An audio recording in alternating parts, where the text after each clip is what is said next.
dan yang terakhir induksi elektromagnetik.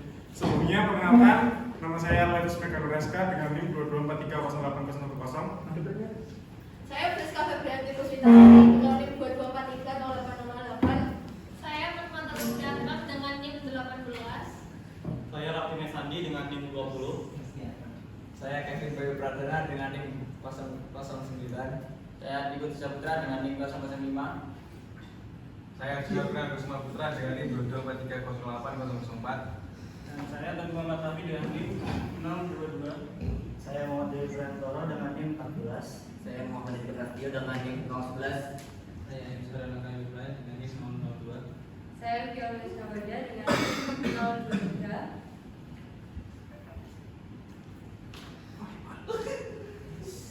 Nah, baik,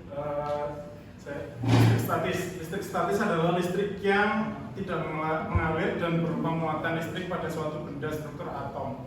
Dan struktur atom ini terdiri dari tiga, yaitu ada neutron, kemudian ada proton dan elektron. Nah, pada neutron ini bermuatan netral, dan untuk proton bermuatan positif, dan untuk elektron bermuatan negatif. Kemudian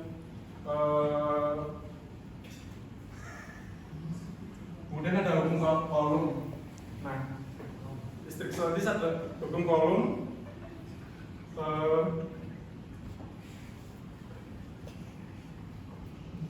Yaitu adalah interaksi benda yang bermuatan listrik, yaitu ada konduksi, yaitu proses perpindahan elektron benda ke benda lain dengan sentuhan elektron benda ke benda yang kekurangan elektron. Kemudian ada induksi, yaitu proses pemisahan muatan listrik benda dengan benda lain tanpa sentuhan.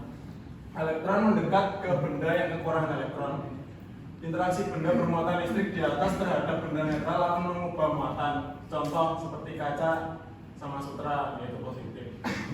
Kemudian di sini ada rumusnya, yaitu F sama dengan K V1 dikali V2 per R2.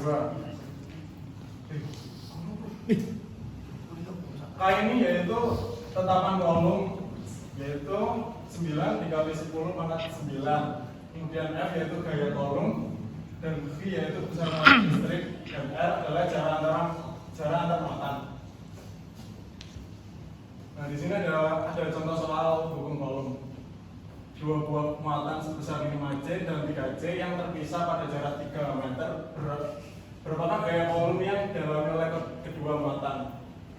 Nah, pada V1-nya yaitu 5C, V2, 3C, dan jaraknya 3 meter. Kita bisa memasukkan langsung ke rumusnya, yaitu K V1 dikali V2 per R2. Nah, bisa dilihat sendiri.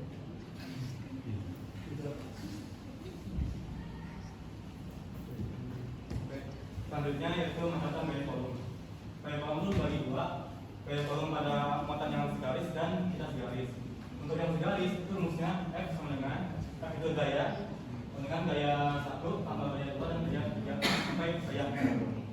Terus kalau yang muatan yang segaris itu F sama dengan akar F1 pangkat 2 tambah F2 pangkat 2 ditambah 2 F1 dikali F2 cos X.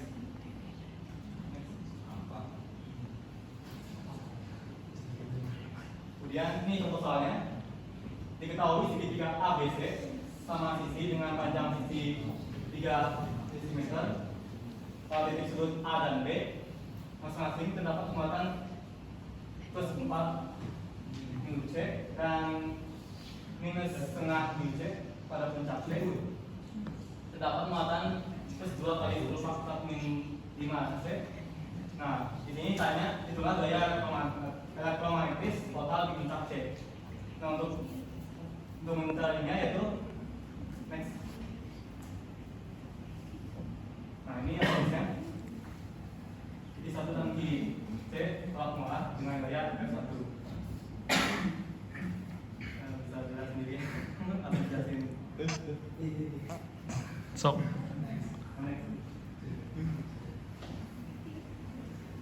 Selanjutnya itu medan listrik. Nah, medan listrik adalah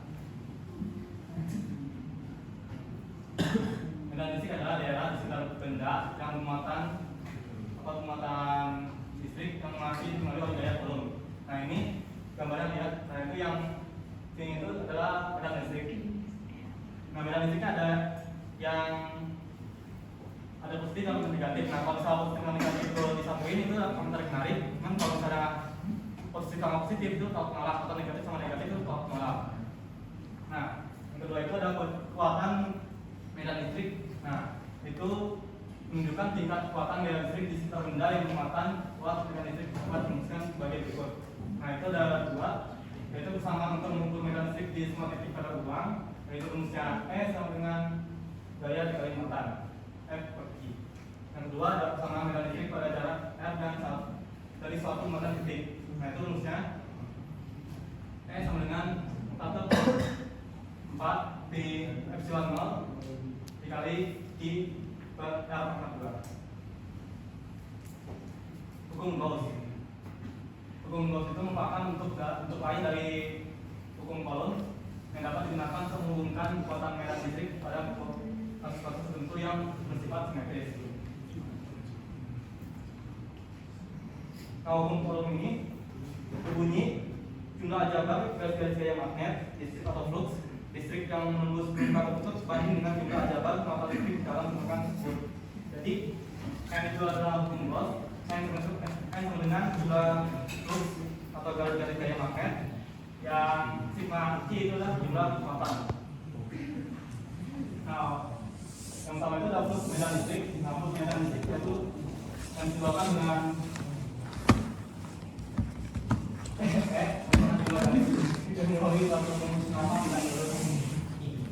kemudian medan listrik sama dengan sigma E tambah delta F.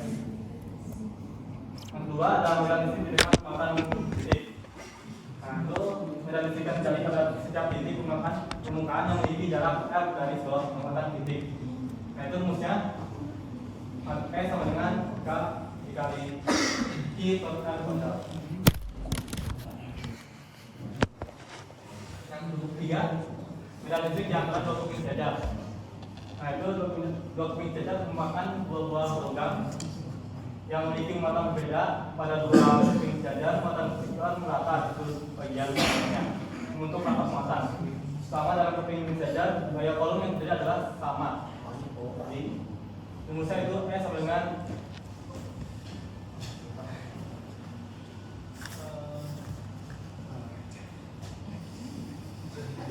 epsilon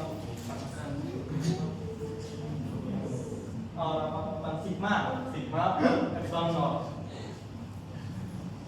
Nah contoh soalnya ini ada bola konduktor dengan jari-jari 10 cm bermuatan listrik 500 minus C.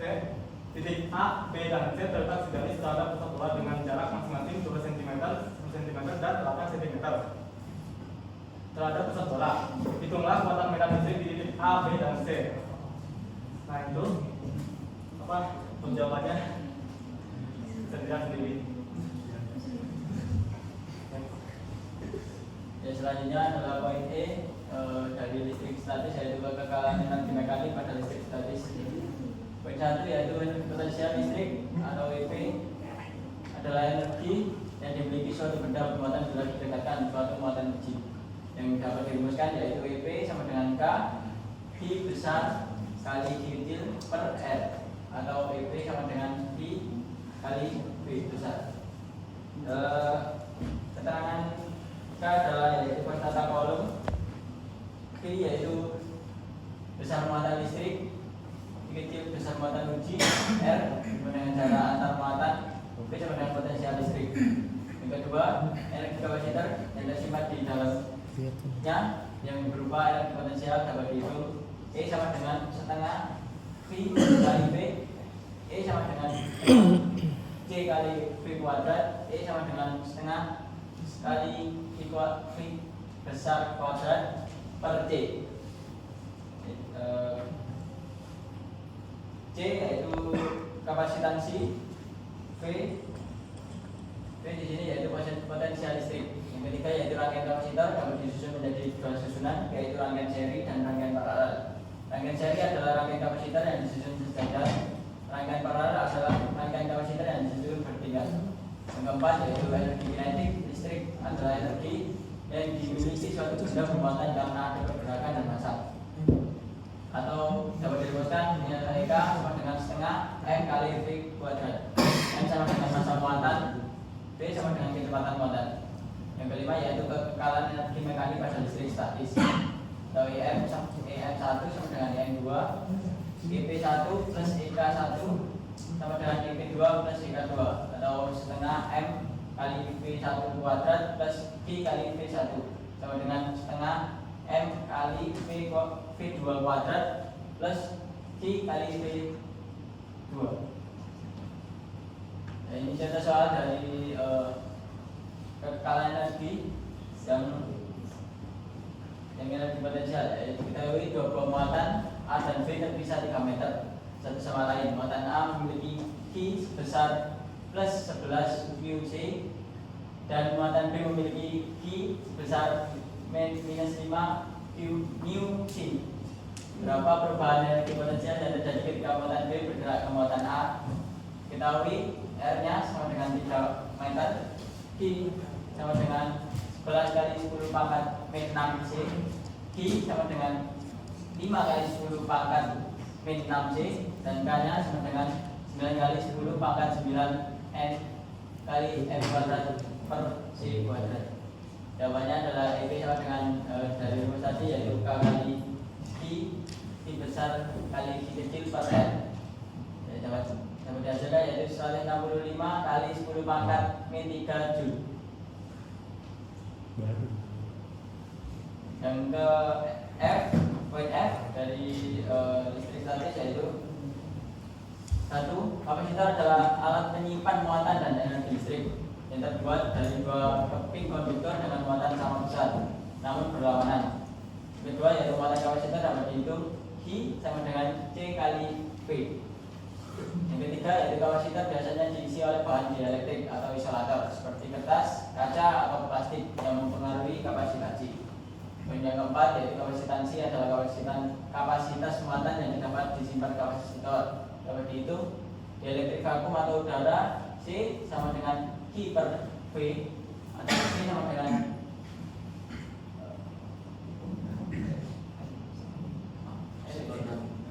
epsilon 0 kali A per D. Ini sama dengan kapasitansi. Epsilon 0 sama dengan permitivitas medium, A sama dengan luas permukaan keping, dan D sama dengan jarak antar keping. Untuk dielektrik selain udara yaitu C sama dengan Q per V atau C sama dengan epsilon R kali epsilon 0 kali A per D. Epsilon R sama dengan permitivitas relatif medium.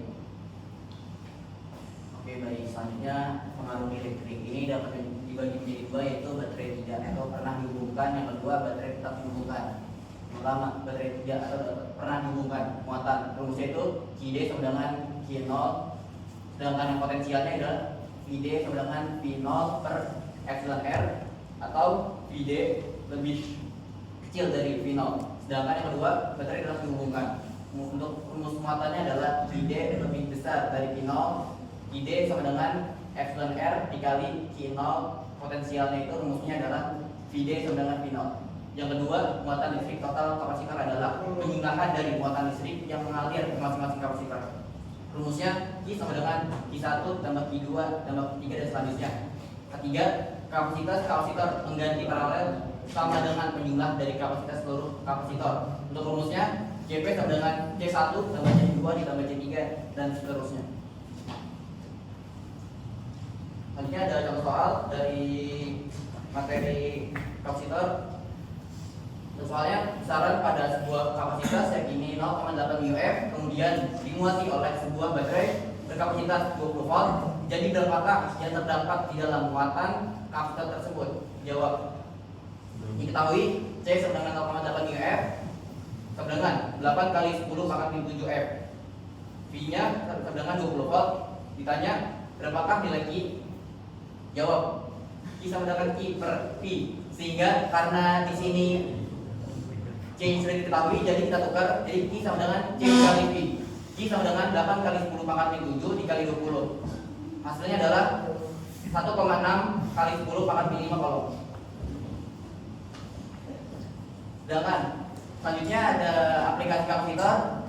Aplikasi kapasitor antara lain, yang pertama bridge pada kamera menggunakan kapasitor, yang kedua alat untuk memilih frekuensi radio, yang ketiga memisahkan arus bolak-balik AC dengan arus arah DC dengan menghambat arus AC dan menahan arus DC. Yang keempat, filter pada rangkaian catu daya. Kelima, menghilangkan lonjakan api dalam rangkaian saklar. Keenam, menghilangkan bunga api pada sistem pengapian mobil. Ketujuh, menghemat daya listrik dalam rangkaian ulang. 8. Catu daya cadangan ketika sumber energi yang menyuplai alat listrik terputus. Mungkin tunggu dulu Bu. Ini saya kasih contoh yang pertama, beli pada kamera menggunakan kapasitor. Kenapa sih beli kamera menggunakan kapasitor? Karena beli kamera menggunakan kapasitor untuk menyimpan energi listrik sebelum melepaskan kilatan cahaya saat pengambilan foto. Kapasitor memungkinkan akumulasi energi dalam waktu singkat, memungkinkan blis kamera menghasilkan cahaya yang cukup terang untuk mengatasi kondisi cahaya yang kurang pada saat pengambilan gambar.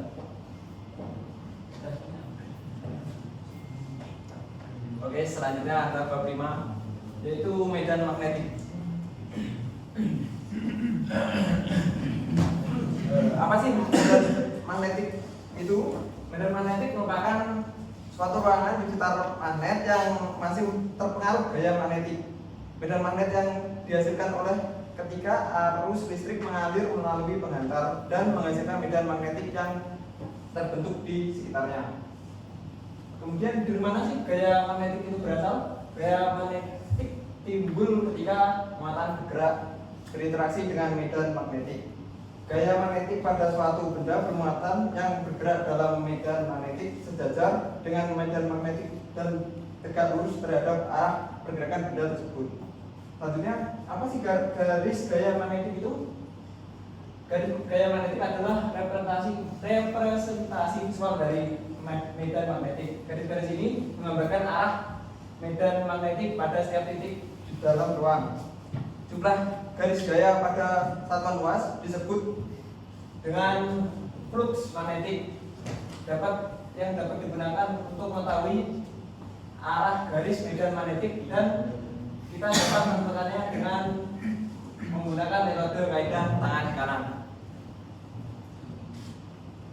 Selanjutnya, perhitungan medan magnetik pertama kali dicetuskan oleh Biot-Savart, kemudian disempurnakan oleh Andre Marie Ampere yang menyediakan kerangka matematis yang lebih umum untuk menghitung medan magnetik yang dinyatakan dalam dB sama dengan K I kali dl sin theta per R kuadrat, dengan I yang menyatakan kuat arus listrik yang mengalir dalam kawat dalam satuan ampere, dl menyatakan elemen kawat penghantar, dan R adalah jarak titik terhadap kawat dengan satuan meter, dB menyatakan kuat medan magnetik dalam satuan Wb per meter persegi. Selanjutnya, di mana K adalah suatu konstanta yang mempunyai hubungan K sama dengan mu 0 per 4 V, dengan mu 0 menyatakan permeabilitas hampa udara yang besarnya 4 pi kali 10 pangkat 7 Weber per A kali M.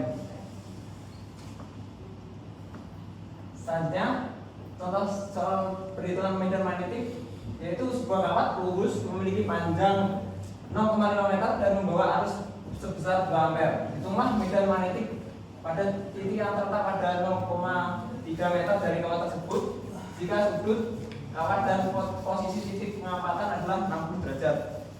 Jadi yang diketahui adalah panjang kawat atau dl dengan panjang 0,5 meter. Selanjutnya ada arus atau I yaitu 2 ampere. Kemudian jarak titik pengamatan dari kawat atau R adalah 0,3 meter. Selanjutnya ada sudut antara kawat dan posisi titik pengamatan dan theta yaitu 60 derajat. Kemudian ada K atau permeabilitas yang menghasilkan nilai 10 pangkat min 7 T kali M per A. Yang ditanyakan adalah berapa sih medan magnetiknya? Ya, jawabannya adalah dengan rumus yang ditentukan oleh Ampere tadi, kita substitusikan dari apa yang telah kita ketahui. Kemudian setelah disubstitusikan didapatkan hasil yaitu medan magnetiknya sebesar 3,27 kali 10 pangkat min 6 Tesla. Selanjutnya, induksi magnetik di sekitar penghantar lurus berarus. Menurut hukum Ampere, medan magnetik yang dihasilkan oleh penghantar lurus berarus sebanding dengan besarnya arus yang mengalir melalui penghantar tersebut. Secara kualitatif, medan magnetik di sekitar penghantar lurus berarus memiliki pola lingkaran simetris di sekitar penghantar. Induksi magnetik yang diakibatkan oleh kawat berarus dialiri oleh berarus listrik diperoleh dengan menurunkan persamaan yang Ampere tadi menjadi B sama dengan mu 0 dikali I per 2 pi A dengan keterangan sebagai berikut. Selanjutnya contoh soal dari induksi magnetik di sekitar penghantar lurus berarus, yaitu tentukan besar induksi magnetik pada jarak 15 cm dari pusat sebuah penghantar lurus yang berarus listrik 45 ampere. Jadi yang diketahui adalah jarak penghantar yaitu A sebesar 15 cm atau 15 kali 10 pangkat min 2 itu didapatkan karena kita akan mengubah cm menjadi meter. Kemudian selanjutnya ada kekuatan listrik sebesar 45 ampere dan nilai permeabilitas tabung atau mu 0 sama dengan 4 pi kali 10 pangkat min 7 Weber per A kali M. Yang ditanyakan yaitu besar induksi magnetik oleh penghantar lurus. Kemudian dijawab dengan rumus yang tadi, maka dihasilkan nilai besar induksi sebesar 6 kali 10 pangkat min 5 Tesla. Selanjutnya poin kedua, induksi magnetik yang ditumbuhkan penghantar lurus berarus. Medan magnetik yang dihasilkan oleh penghantar melingkar berarus memiliki pola simetri toroidal, yang artinya medan magnetik berbentuk cincin di sekitar penghantar dan garis medan magnetiknya mengelilingi penghantar. Induksi magnetik yang diakibatkan oleh penghantar melingkar berarus diperoleh dengan menurunkan persamaan berikut ini,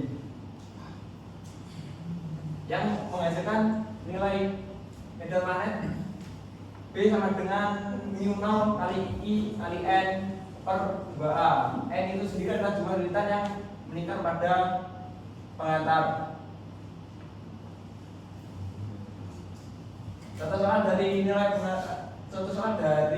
penghantar meningkat berarus yaitu adalah sebuah kumparan kawat meningkat dari 10 cm memiliki lilitan 40. Kemudian jika arus yang mengalir dalam kumparan tersebut 8 ampere, berapakah induksi magnetik yang terjadi di pusat kumparan? Untuk menyelesaikannya yaitu yang pertama kita mencari yang diketahui yaitu adalah plat arus sebesar 8 ampere, kemudian ada jari-jari dari penghantar arus yang melingkar sepanjang 0,1 ampere, kemudian jumlah lilitannya adalah 40. Kemudian kita masukkan dari rumus yang telah diketahui tadi, maka dihasilkan induksi magnetik di pusat kumparan yaitu sebesar 6,4 pi kali 10 pangkat min 4 Tesla. Kemudian yang ketiga ada induksi magnetik pada sumbu solenoida. Solenoida adalah kumparan kawat yang diberikan dalam bentuk spiral. Ketika arus listrik melewati kawat konduktor yang diberikan dalam jalan solenoida, medan magnetik terbentuk di sekitarnya. Medan magnetik yang dihasilkan oleh solenoida dapat meningkatkan medan magnetik yang dihasilkan oleh solenoida dapat ditingkatkan dengan meningkatkan jumlah lilitan kawat atau meningkatkan arus listrik yang mengalir melaluinya. Berikut adalah contoh soal dari induksi magnetik pada sumbu solenoida. Yang pertama ada suatu solenoida yang panjangnya 2 meter memiliki 800 lilitan dan jari-jari sepanjang 2 cm. Jika solenoida dialiri arus 0,5 ampere, Tentukan induksi magnetik dari solenoida di ujung dan di pusat solenoida. Yang pertama kita analisis, kita mendapatkan arus listrik sebesar 0,5 ampere, kemudian panjang solenoida sepanjang 2 meter, kemudian jumlah sepanjang 800. Kemudian kita mendapatkan induksi magnetik pada pusat solenoida. Dengan rumus yang setelah ditemukan tadi, kita mensubstitusikannya dan menghasilkan 8 pi kali 10⁻⁵. Dan untuk menentukan magnet di ujung solenoida, kita hanya perlu mengkalikannya dengan hasil dari induksi magnetik di tengah solenoida dengan setengah, yang menghasilkan 4 pi kali 10⁻⁵ Tesla.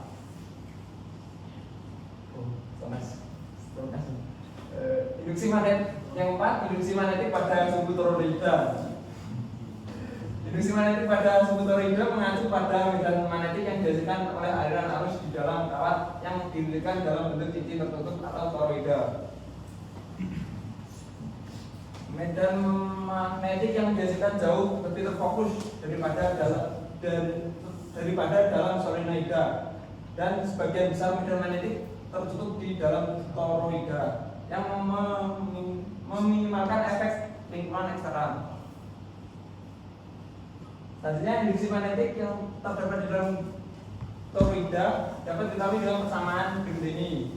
Kemudian perbandingan antara jumlah lilitan N dan keliling lingkaran 2pi kali A merupakan jumlah lilitan per satuan panjang N, sehingga diperoleh B sama dengan mu 0 kali I kali N. Kemudian contoh soal dari induksi magnetik pada sumbu toroida, yaitu adalah sebuah toroida berjari-jari 20 cm dialiri arus sebesar 0,8 ampere. Jika toroida mempunyai 50 lilitan, tentukan induksi magnetik pada toroida. Diketahui arus listrik sebesar 0,8 ampere dan jari-jari yaitu sebesar 2 kali 10⁻⁻⁴ meter. Kemudian jumlah lilitan sebanyak 50 lilitan. Ditanya, induksi magnetik pada toroida sebesar B atau induksi magnetik seperti rumus yang tadi dihasilkan nilai medan magnetik sebesar 4 kali 10⁻⁵ Tesla.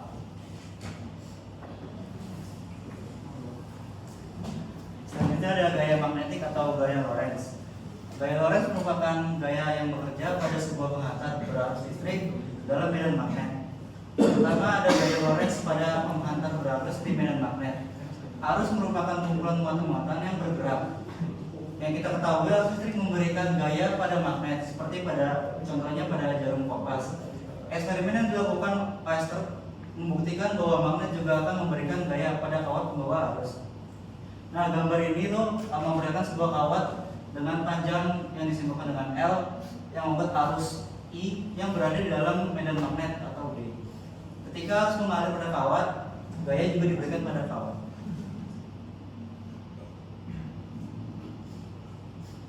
Nah, selanjutnya ada arah gaya selalu tegak lurus terhadap arah arus dan juga tegak lurus terhadap arah medan magnetik. Nah, besar gaya yang terjadi adalah yang pertama, berbanding lurus dengan arus I dalam kawat. Yang kedua, berbanding lurus dengan panjang kawat I dalam medan magnet. Yang ketiga, ada berbanding lurus dengan medan magnetik B. Yang keempat, dibandingkan dengan sudut antara arus dan medan magnet. Nah, secara sistematis, besarnya gaya Lorentz dapat dituliskan dalam persamaan F sama dengan I kali L kali B sin theta, di mana F adalah gaya magnet, I adalah arus, L adalah panjang kawat, B adalah medan magnet. Nah, apabila arus yang terjadi tegak lurus terhadap medan magnet atau sudut sama dengan 90 derajat, maka diperoleh F maksimal sama dengan I kali L kali B. Tetapi jika arusnya paralel dengan medan magnet atau sudut sama dengan 0 derajat, maka tidak ada gaya sama sekali atau F sama dengan 0. Nah, yang kedua ada gaya Lorentz pada muatan listrik yang bergerak dalam medan magnetik. Nah, kawat pengantar yang membawa arus akan mengalami gaya ketika diletakkan dalam suatu medan magnetik yang besarnya dapat ditentukan dengan menggunakan persamaan F sama dengan I kali L kali B sin. Karena arus pada kawat terdiri atas muatan listrik yang bergerak, maka berdasarkan penelitian menunjukkan bahwa partikel bermuatan yang bergerak bebas atau tidak pada kawat juga akan mengalami gaya ketika melewati medan magnetik. Nah, kita dapat menentukan besarnya gaya yang dialami partikel tersebut. Jika N partikel bermuatan Q melewati titik tertentu pada saat T, maka akan terbentuk arus I sama dengan N kali Q per T, di mana N ini adalah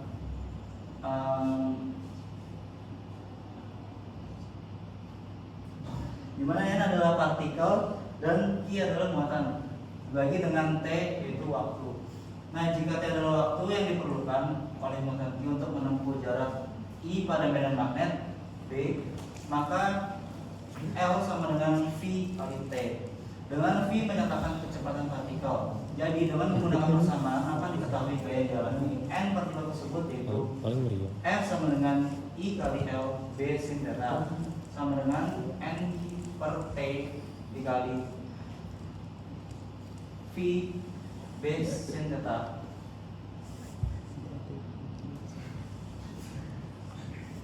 Selanjutnya ya, yang pertama A, yaitu garis lurus atau tidak dibelokkan. Lintasan berupa garis lurus terbentuk jika arah kecepatan partikel bermuatan sejajar, baik searah maupun berlawanan arah dengan medan magnetik. Hal ini menyebabkan tidak ada gaya Lorentz yang terjadi, sehingga gerak partikel tidak dipengaruhi oleh gaya Lorentz. Gerak terlihat seperti pada gambar. Pada gambar A yaitu lintasan searah, sedangkan pada gambar B yaitu lintasan berlawanan arah.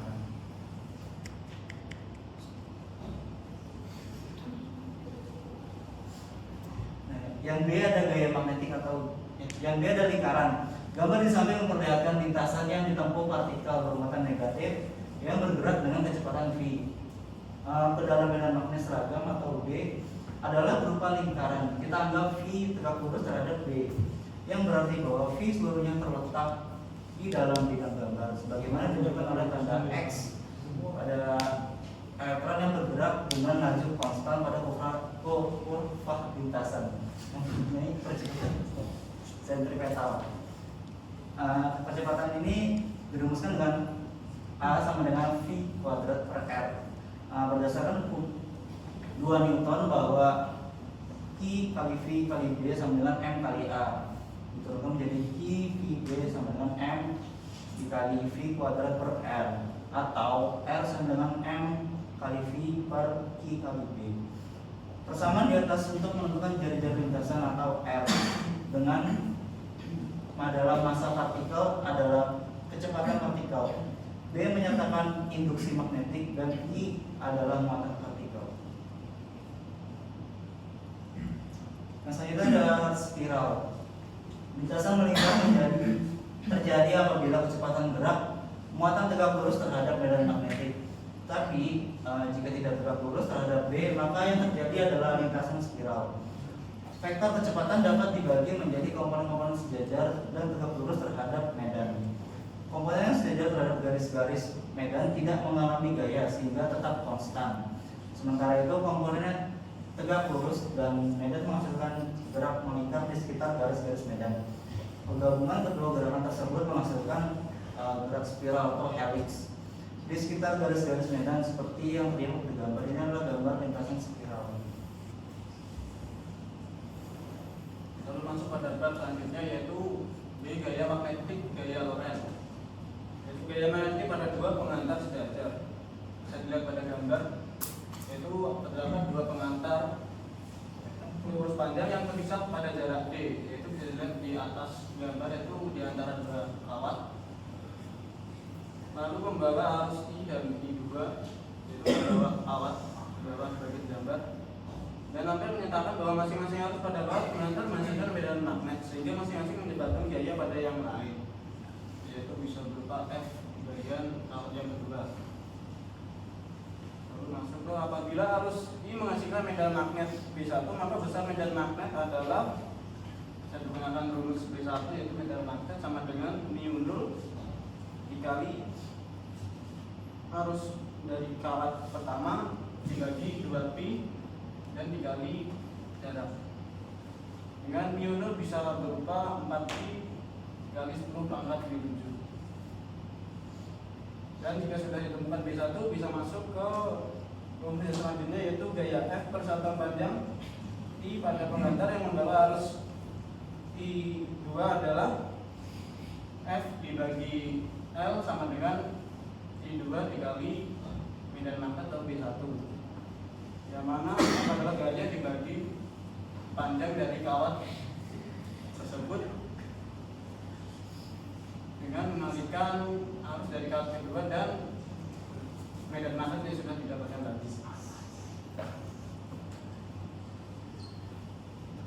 Lalu yang selanjutnya adalah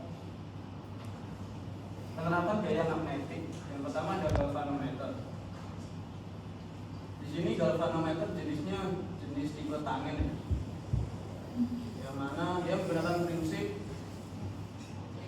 gaya tarik bumi tapi secara horizontal, yaitu berputar seperti kumparannya, yaitu kumparannya bentuk lingkaran. Oke. Galvanometer adalah alat yang digunakan untuk mengukur arus listrik. Ini adalah instrumen yang sensitif yang menggunakan prinsip elektromagnetik untuk menunjukkan adanya arus listrik dalam sebuah rangkaian listrik. Nah, untuk mengukurnya itu bisa melewati kumparannya lalu diukur lewat kompasnya dengan menggunakan prinsip yang tadi yaitu gaya tarik bumi secara horizontal. Lalu masuk prinsip dasar operasi galvanometer adalah hukum induksi elektromagnetik, di mana arus listrik yang mengalir melalui kumparan bawah dapat menghasilkan medan magnet di sekitarnya yang menyebabkan pergerakan jarum pada galvanometer hingga terlihat pada skala pengukuran. Selanjutnya yang kedua adalah motor listrik. Motor listrik mengubah energi listrik menjadi energi mekanik. Alat ini bekerja dengan prinsip bahwa arus yang mengalir melalui kumparan di dalam medan magnet akan mengalami gaya yang digunakan untuk memutar kumparan. Pada motor induksi, arus bolak-balik diberikan pada kumparan tetap atau stator yang menimbulkan medan magnet dan menghasilkan arus dalam kumparan putar atau rotor yang dikelilinginya. Terus yang ketiga ada relay. Relay adalah sebuah perangkat listrik yang digunakan untuk mengendalikan arus listrik dalam suatu rangkaian dengan menggunakan arus listrik dalam rangkaian yang lainnya. Prinsip dasar dari relay adalah memungkinkan arus yang lebih kecil mengontrol arus yang lebih besar atau mengisolasi sinyal kontrol dari sinyal daya sehingga melindungi peralatan kontrol dari potensi kerusakan. Relay biasanya terdiri dari kumparan atau koil dan beberapa kontak yang terbuat dari bahan konduktif. Ketika arus listrik diterapkan pada kumparan, medan magnet yang dihasilkan oleh kumparan ini akan menarik atau mendorong kontak, menyebabkan perubahan pada sirkuit utama. Yang keempat ada kereta maglev. Kereta maglev atau magnetic levitation train adalah jenis kereta api yang menggunakan prinsip elektromagnetik untuk melayang di atas relnya dan bergerak dengan kecepatan tinggi.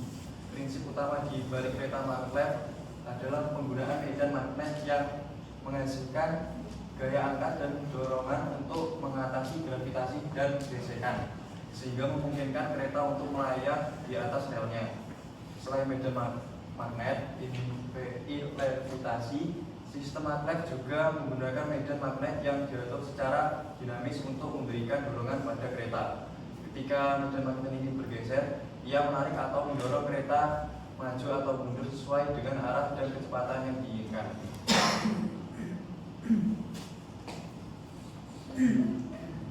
Nah, sekarang saya mau ngejelasin tentang induksi elektromagnetik. Apa sih induksi elektromagnetik itu?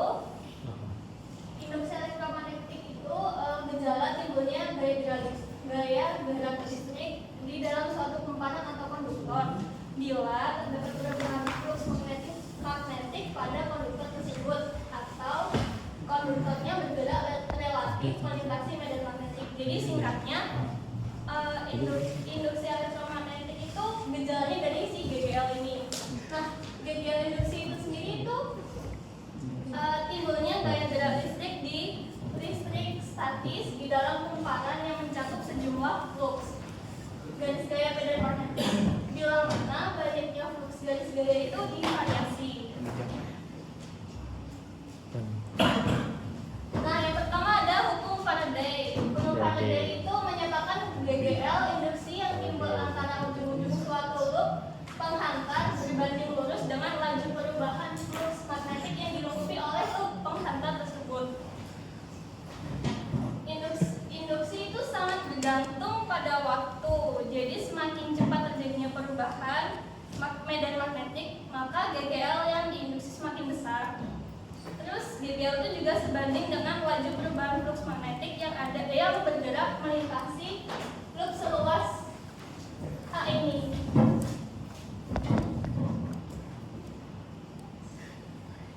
Nah, cara buat nyari fluxnya itu flux sama dengan rapat flux dikali luas penampangnya tadi yang A, terus dikali cos theta. Terus kalau si B atau rapat fluxnya itu sejajar sama kumparan atau theta sama dengan 0 derajat, jadi cuma flux sama dengan dikali rapatan dikali sama luas penampangnya. Nah, buat besar GGL induksi, jika flux yang melalui loop kawat penghantar dengan N itu militan berubah sebesar delta flux dalam waktu delta T itu berarti epsilon atau GGL sama dengan negatif lilitan atau N-nya ini, terus delta flux dibagi delta T. Nah, tanda negatif ini tuh nunjukin arah GGL induksinya. Terus apabila perubahan flux atau delta flux ya terjadi dalam waktu yang singkat atau delta T sama dengan 0. Terus GGL induksinya itu jadi epsilon sama dengan militan lim, delta T sama dengan apa? Sebesar 0, jadi delta flux pas delta T atau disederhanain epsilon sama dengan N dikali derivatif plus dikali derivatif waktu. Nah, yang kedua ada hukum Lenz. Hukum Lenz itu menyatakan kalau GGL induksi selalu membangkitkan arus yang medan magnetnya berlawanan dengan asal perubahan flux. Arus induksi terjadi jika GGL induksi dihubungkan dengan suatu rangkaian tertentu. Hukum ini tuh berlaku pada rangkaian penghantar yang tertutup. Terus perubahan flux akan menginduksi GGL yang menimbulkan arus di dalam kumparan, dan arus induksi ini bakal membangkitkan medan magnetnya sendiri. Nah, di gambar A sama B ini tuh magnet diam, sehingga nggak ada perubahan flux magnetik yang dilingkupi oleh kumparannya. Gambar A sama gambar B, maaf.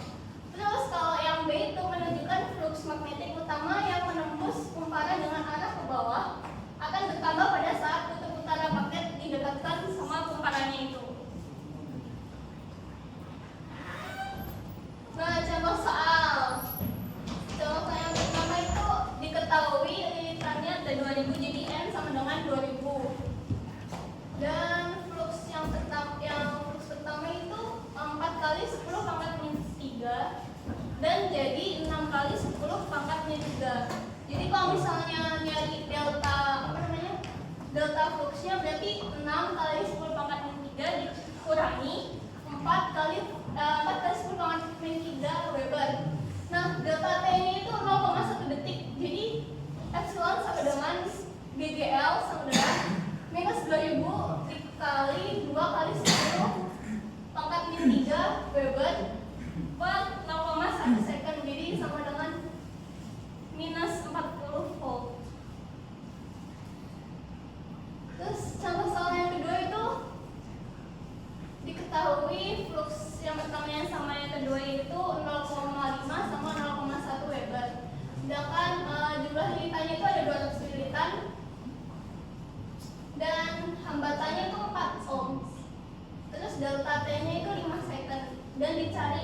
arusnya.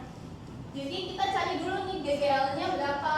GGL-nya dengan rumus yang tadi, angka-angkanya dimasukin dan dapat negatif 16 volt. Terus dimasukin ke rumus I-nya ini.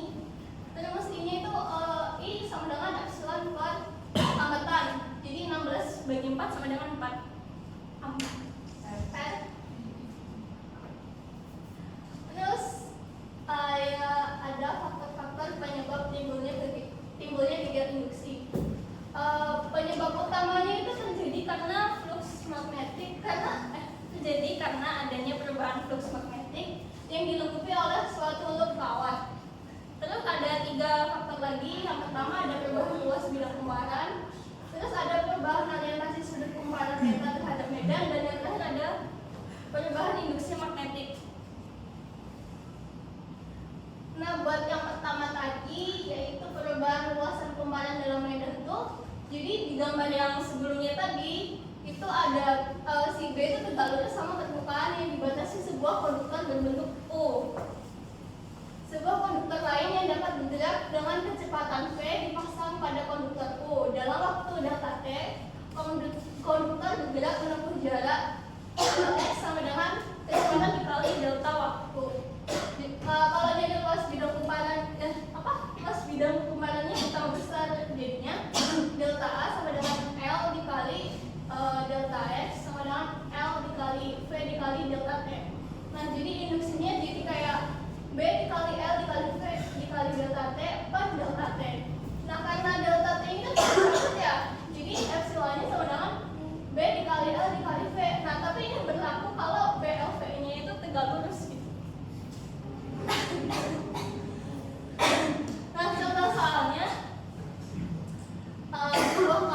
diketahui panjangnya itu 2 meter, terus kecepatannya itu 12 meter per second, dan GGL-nya itu 1,8 volt. Yang dicari itu si besar induksi magnetiknya. Jadi pakai rumus yang epsilon sama dengan B kali A kali V itu dimasukin semua. Nah, karena yang si B-nya dicari, jadi si AA, si epsilonnya kan udah diketahui, jadi ya epsilon itu dipindah ke sini, jadi 1,8 kali 4 24. Jadi si B-nya itu 0,075 T. Oke, T. Tesla. Sip, belajar. Next. Nah, yang kedua, ini tuh akibat perubahan orientasi sudut kumparan theta terhadap medan. Perubahan sudut antara induksi magnetik B dan arah bidang normal dapat menyebabkan timbulnya gegel induksi yang rumusnya ini. Apa? Epsilon sama dengan negatif N dikali derivatif flux per derivatif waktu. Nah, ini tuh bisa di kayak gini ditulisnya jadi kayak negatif N terus derivatif dikali sama derivatif waktu dikali BA dikali cos theta. Nah, gara-gara nilai B sama si A nya konstan, jadi rumusnya epsilon sama dengan negatif N kali B kali A dikali D cos theta per dt. Nah, kalau laju perubahan cos theta-nya yang tetap, jadi epsilon dikali N dikali negatif N kali B kali A dikali theta delta cos theta per delta waktu. Terus bisa diturunin jadi kayak gini. Nah, jadi ininya dijabarin, nah dari cos theta yang pertama, yang kedua dikurangi yang pertama, terus diparin waktu yang kedua kali dikurangi yang pertama. Tuh. Oke. Oke, selanjutnya yang C itu gaya gerak listrik induksi akibat perubahan induksi magnetik.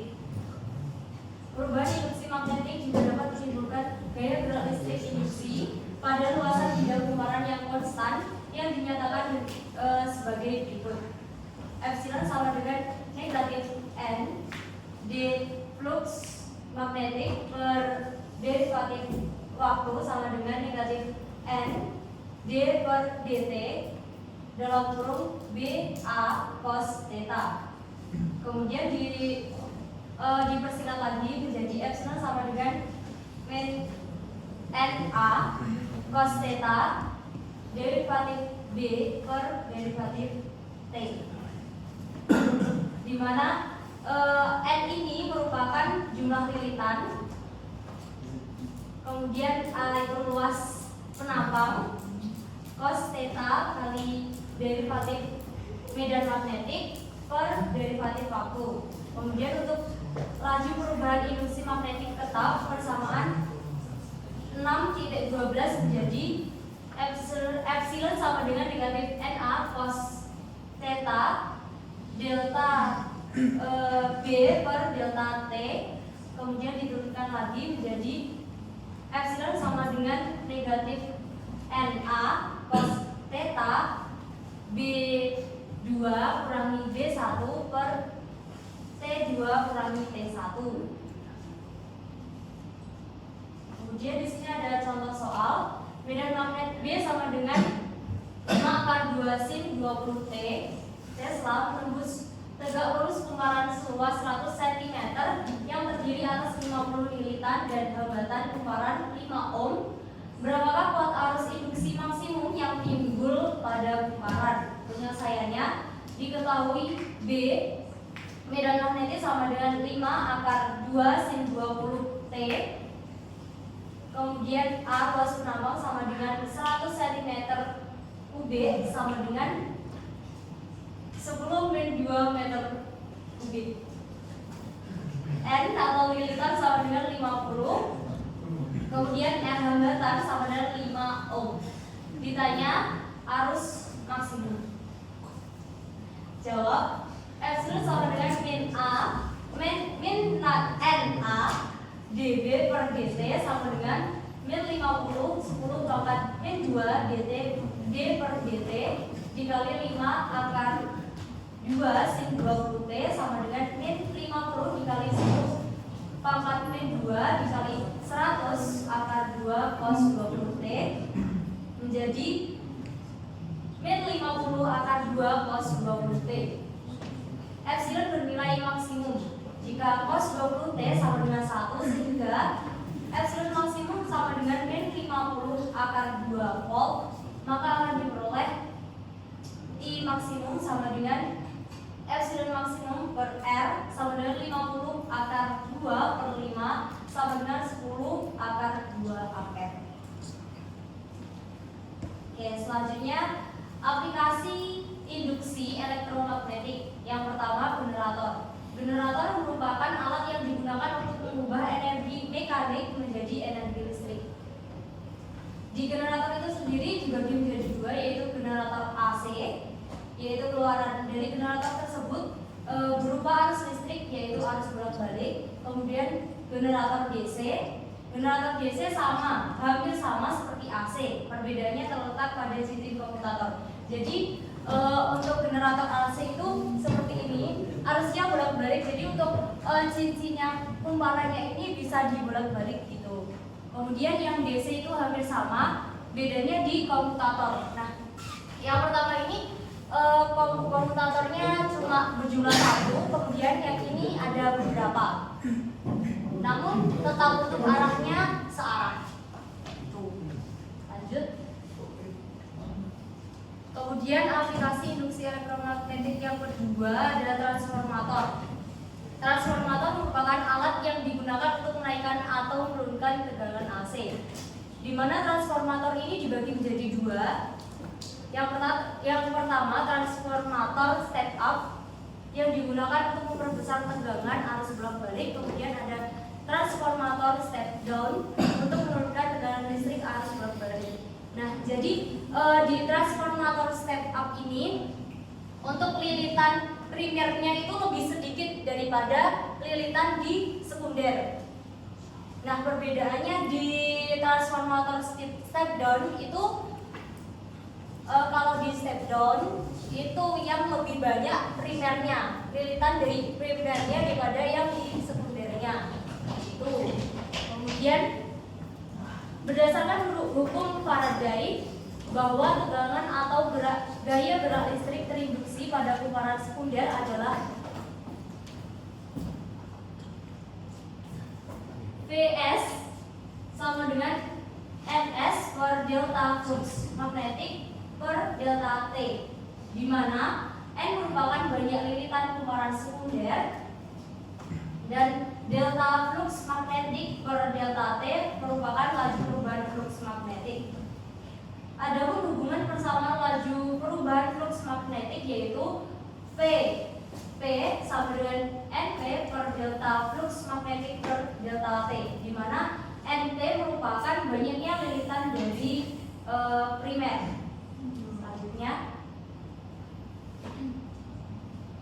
aplikasi induksi elektromagnetik transformator. Persamaan umum transformator yang menunjukkan tegangan sekunder berhubungan dengan tegangan primer yaitu Vs per Vp, di mana Vs itu tegangan dari sekunder per tegangan dari primer sama dengan Ns per Np. Ns seperti yang kita ketahui tadi, N itu merupakan jumlah lilitan, jadi Ns merupakan jumlah lilitan sekunder dan Np merupakan jumlah lilitan primer sama dengan arus primer per arus sekunder. Kemudian efisiensi transformator. Nah, transformator ini memiliki transformator yang ideal, transformator ideal, di mana transformator ideal itu merupakan transformator yang bisa memindahkan energi listrik dari kumparan sekunder menuju kumparan primer tanpa mengurangi energi dari kedua kumparan tersebut. Nah, adapun efisiensi transformator ini memiliki rumus yaitu N. Di sini seperti tanda N. Nah, itu namanya efisiensi ya, teman-teman. Theta, oh ya, N ini eta ya teman-teman, mohon maaf baru tahu. Eta sama dengan PS per PP dikali 100% sama dengan PS dikali IS per PP dikali IP dikali 100%. Nah, kenapa ini dikali 100%?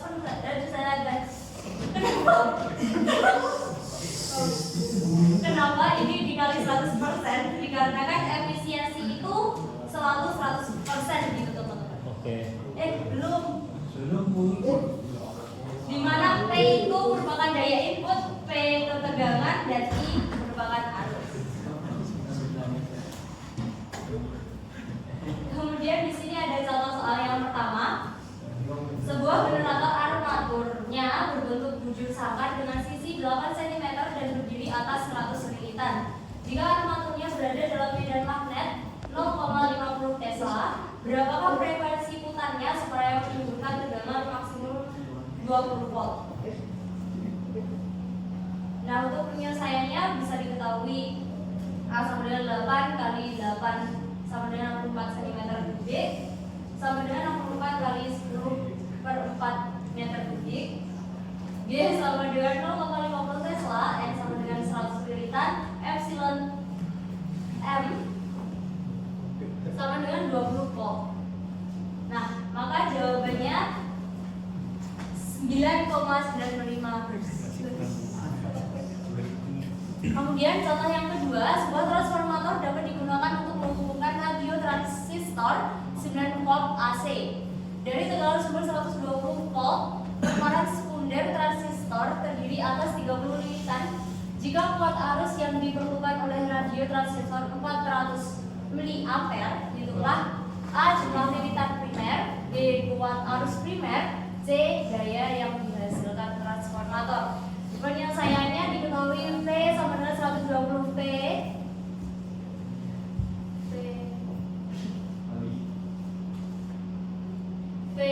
sama dengan 9 volt, kemudian N sama dengan 30, I sama dengan 100 mA sama dengan 0,4 ampere. Ditanya R sama dengan I sama dengan T sama dengan. Kemudian Kemudian untuk yang jumlah lilitannya bisa menghasilkan 400 lilitan dan kuat arus primernya menghasilkan 5,33 ampere. Kemudian yang terakhir daya yang dihasilkan yaitu 3,6 watt. Baik, selanjutnya yaitu induktansi. Induktansi sendiri merupakan sifat sebaran listrik atau komponen yang menyebabkan timbulnya GGL di dalam rangkaian sebagai akibat perubahan arus yang melewati rangkaian atau akibat perubahan arus yang melewati rangkaian tangga yang dihubungkan secara magnetis. Pada induktansi ini akan dijelaskan salah satunya yaitu induktansi diri. Lanjut. Kemudian induktansi diri adalah kemampuan suatu induktor dalam menghasilkan GGL induktansi diri dari laju perubahan arus listrik yang terjadi. Jadi simbol induktansi diri berlambangkan atau bersimbolkan L. Kemudian suatu induktor itu merupakan alat penghasil medan magnet yang dapat digunakan untuk menghasilkan GGL induksi. Jadi contohnya biasanya yaitu kawan hantar, kawan melingkar, solenoida ataupun toroida. Di sini saya akan menjelaskan mengenai tentang kumparan. Jadi induktansi diri pada kumparan merupakan kemampuan suatu kumparan dalam menghasilkan induktansi diri dari laju perubahan arus listrik yang terjadi. Selanjutnya, kemudian terdapat hukum Henry untuk menyelesaikan permasalahan mengenai induktansi diri pada GGL induksi di kumparan. Pada hukum Henry ini menyatakan bahwa besar GGL induksi yang timbul sebanding dengan laju perubahan arus terhadap waktu, sehingga terdapat rumus GGL induksi diri pada kumparan yaitu epsilon sama dengan negatif L. L ini merupakan induktansi diri dikali dengan delta I merupakan perubahan dari arus, kemudian dibagi dengan delta T merupakan perubahan dari waktu. Selanjutnya, ini merupakan salah satu contoh soal sebuah kumparan mempunyai induktansi diri sebesar 2,5 Henry. Pada kumparan tersebut dialiri arus searah yang besarnya 50 mA. Kemudian berapakah besar GGL induksi dari kumparan apabila dalam selang waktu 0,4 sekon watt arus menjadi 0. Jadi diketahui L-nya sendiri atau induktansi diri sebesar 2,5 Henry, kemudian delta T atau perubahan waktunya diketahui 0,4 sekon. Selanjutnya diketahui juga arus yang awal yaitu I1 sama dengan 50 ampere. Kita ubah menjadi ampere sehingga menjadi 5 kali 10 pangkat negatif 2 ampere. Kemudian untuk I2 nya sebesar 0. Jadi yang ditanya adalah GGL induksinya, sehingga untuk menyelesaikannya dengan rumus sebelumnya yaitu epsilon sama dengan negatif L dikali dengan delta I dibagi dengan delta T sama dengan negatif 2,5 dikali dengan 0 dikurangi 5 kali 10 pangkat 2 dibagi dengan 0,4, kemudian menghasilkan hasil akhir yaitu 0,31 volt.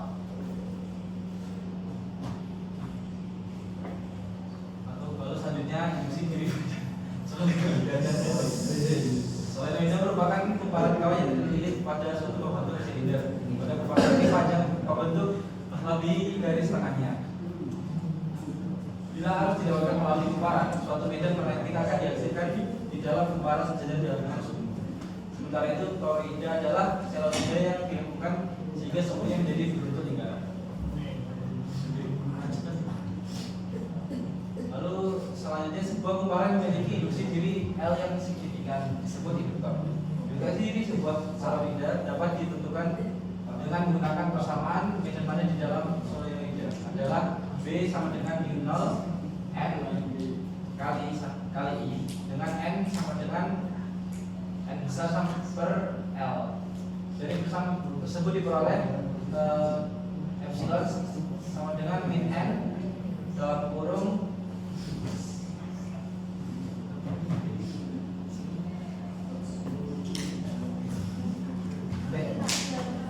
delta flux B per delta T sama dengan min L dalam kurung delta I per delta T menjadi L sama dengan min N delta flux B per delta I karena flux B sama dengan B kali A sama dengan mu0 kali N kali I kali A per L.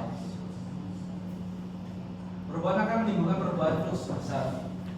Delta flux B sama dengan mu0 kali N dikali A delta I per L, sehingga L sama dengan N delta flux B menjadi per delta I. L sama dengan mu0 dikali N pangkat 2 dikali A per L, dengan L sebagai induksi diri solenoida dan atau toroida. mu0 adalah permeabilitas udara 4 dikali 10 7 Weber per AM.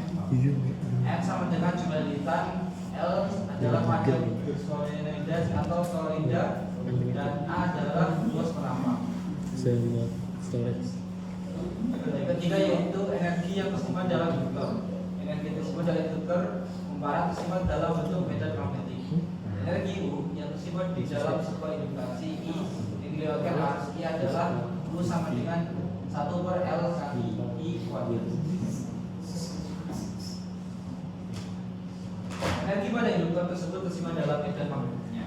Bahwa besar induksi solenoida setara dengan mu0 kali N pangkat 2 kali A per L, dengan medan magnet di dalam solenoida berhubungan dengan kuat arus dengan kuat arus I dengan B sama dengan mu0 dikali N dikali I per L. Jadi I sama dengan B kali L per mu0 dikali N. Maka dari persamaan U sama dengan 1 per 2 L I kuadrat akan diperoleh U sama dengan I per 1 per 2 mu0 dikali N pangkat kuadrat dikali A per L dikali B dikali L per mu0 dikali N pangkat 2. Contoh soal, sebuah induktor terbuat dari kumparan K dengan lilitan 50 lilitan, panjang kumparan 5 cm dengan luas penampang 1 cm. Hubungan hitunglah A induksi induktor, B energi disebut dalam induktor bila kuat arus mengalir 2 ampere. Diketahui N memberi lilitan I 5 cm atau 5 kali 10 meter pangkat minus 2 meter pangkat minus 2. A sama dengan 1 cm dikali 1 cm pangkat 2 atau IB persegi, atau sama dengan 10 pangkat min 4 meter persegi. Ditanya A yaitu L dan U jika I sama dengan 2 ampere.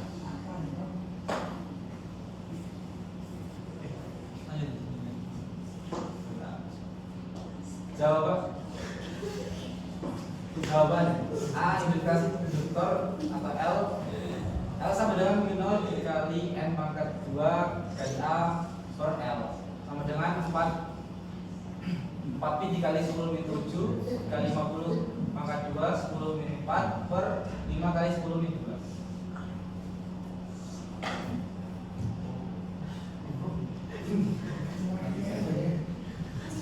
Sama dengan 10 dikali 10 min 9 per 5 dikali 10 pangkat min 2 sama dengan 62 dikali 62,8 kali 10 min 7 sama dengan 6 Q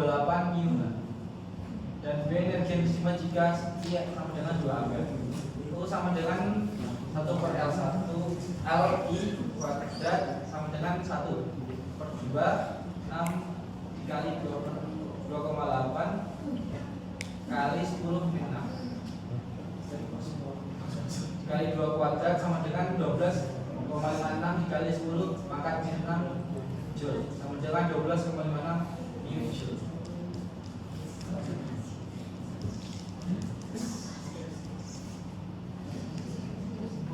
Selanjutnya 4 indukasi bersama. Apabila dua kumparan saling berdekatan seperti pada gambar, maka sebuah arus tetap I di dalam sebuah kumparan akan menghasilkan flux magnetik yang mengitari kumparan lainnya dan mengindukasi GGL pada kumparan tersebut.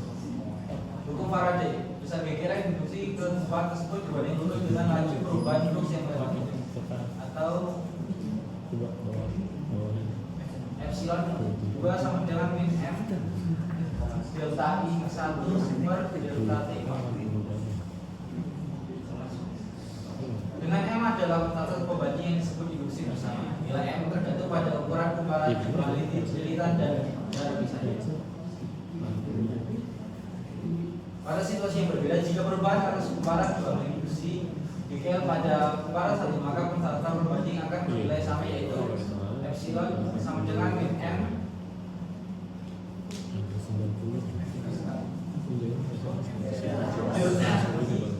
dua sama per delta T. Indukasi bersama diterapkan dalam transformator dengan menghasilkan hubungan antara kumparan primer dan sekunder dan sampai seluruh garis lurus melewati kedua kumparan. Setelahnya diterapkan pada beberapa jenis pemacu jantung untuk menjaga kestabilan aliran darah pada pasien seperti pada jantung. Baik, sekian presentasi dari kelompok kami.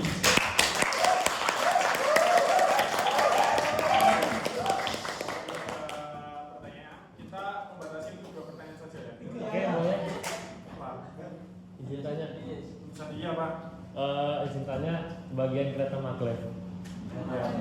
Kita nggak siap no jawaban.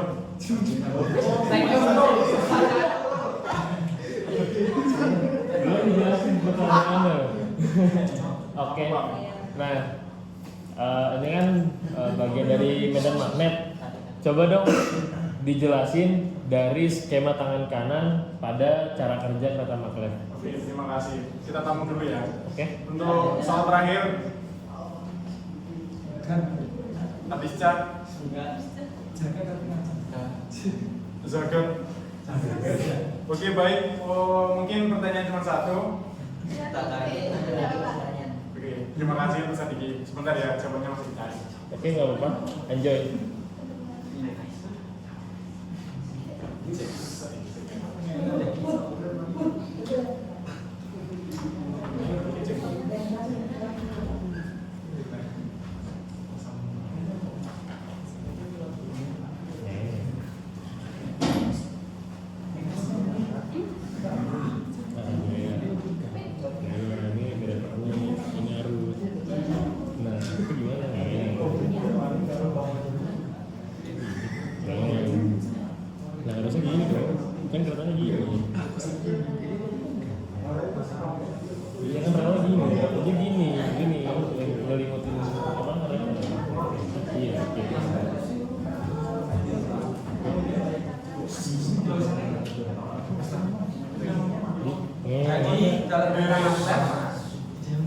Dalam kereta maglev, pelisi tangan kanan sering digunakan untuk menentukan arah medan magnet yang dihasilkan oleh sistem magnetis pada rel dan bagaimana medan tersebut berinteraksi dengan medan magnet pada kereta dengan menggunakan aturan tangan kanan.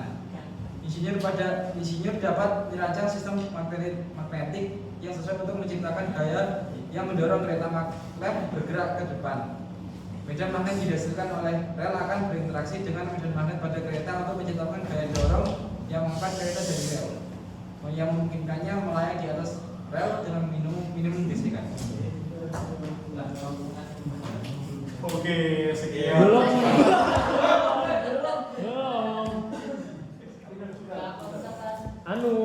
Maksudnya gini. Ya ini gimana sistem pergerakan? Rizka. Sido, Rizka. Kan tas saya di atas. Ya udah. Yang angkat siapa?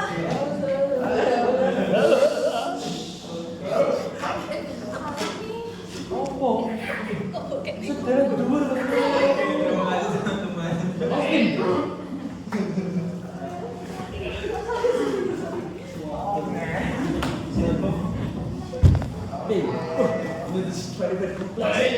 Very kompleks. Suka nih gue kayak gini-gini nih.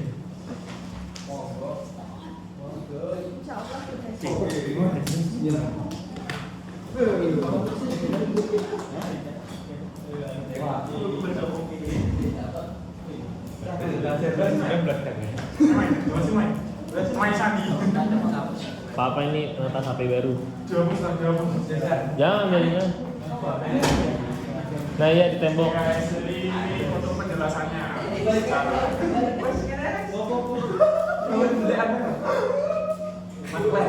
Yes. Suka nih gue kayak gini.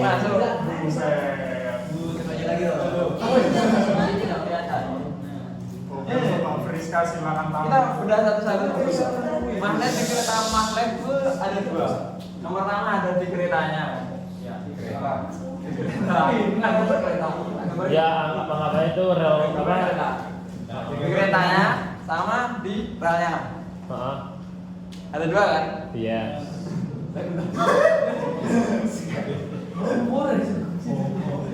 Oke, sanggup yang itu.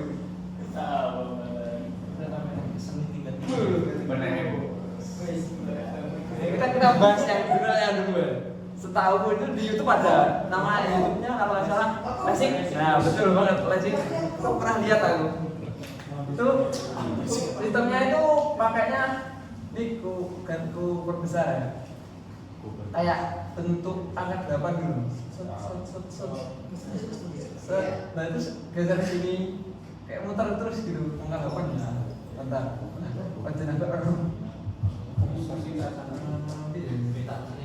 Di bawah tengahnya aja itu biar legaan.